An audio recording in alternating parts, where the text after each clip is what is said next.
Happy Sunday చిచి hostel Sunday ఏంటి ఇలా ఉంటుంది అనుకుంటున్నారా? ఎందుకన్నానో తెలియాలంటే వీడియో లాస్ట్ వరకు చూడండి. ఈ రోజు అయితే సండే కదా, హాస్టల్లో సండే అంటే రిలాక్సేషన్ డే కాదు, ఎక్స్ట్రా డ్యూటీస్ డే. మార్నింగ్ లేచాక బ్రెయిన్ లో 2 ఆప్షన్స్ ఓపెన్ అవుతాయి. ఫస్ట్ లంచ్ లో ఏముంటుంది అని, డ్రెస్సెస్ వాష్ చేయాలా వద్దా అని. ఇక ఏది చేయాలన్నా ఫస్ట్ మనకు ఓపిక ఉండాలని చెప్పేసి టిఫిన్ కి అయితే వెళ్ళిపోయాం. టిఫిన్ కి వెళ్తే యాజ్ యూజువల్ గా ఉప్మా పెట్టారు. ఉప్మా చూస్తే చిరాకు వస్తుంది. అప్పట్లో అయినా బోండా పెట్టేవాళ్ళు సండే వస్తే టిఫిన్ కి. ఇప్పుడు కామన్ అయిపోయింది. మార్నింగ్ టిఫిన్ కి ఏమో ఉప్మా, ఆఫ్టర్నూన్ లంచ్ కి చికెన్, ఇక నైట్ డిన్నర్ కి అయితే యాజ్ యూజువల్ అస్సలు చేంజ్ అయ్యారు, అదే ఆలు కర్రీ. ఇక టిఫిన్ చేసామో లేదో ఆర్డర్ వచ్చింది అని కాల్ వచ్చింది. వెళ్ళి ఆర్డర్ అయితే తీసుకున్నాం. ఇదేం ఆర్డర్ మీరైతే గెస్ చేసి కామెంట్ చేయండి, రైటా రాంగా అని చెప్పి నేనైతే రిప్లై ఇస్తాను. ఈ రోజు అయితే ఒక వెబినార్ ఉండే పర్స్యూట్ ఫ్యూచర్ టెక్నాలజీస్ వాళ్ళది, సో జాయిన్ అయ్యాం.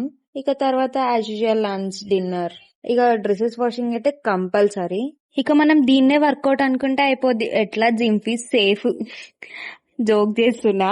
ఇక ఇలా సండేలో ద ప్లాన్స్ ఏం లేవు, full tired little happy. Hostel Sunday successfully completed. Subscribe to she vlogs.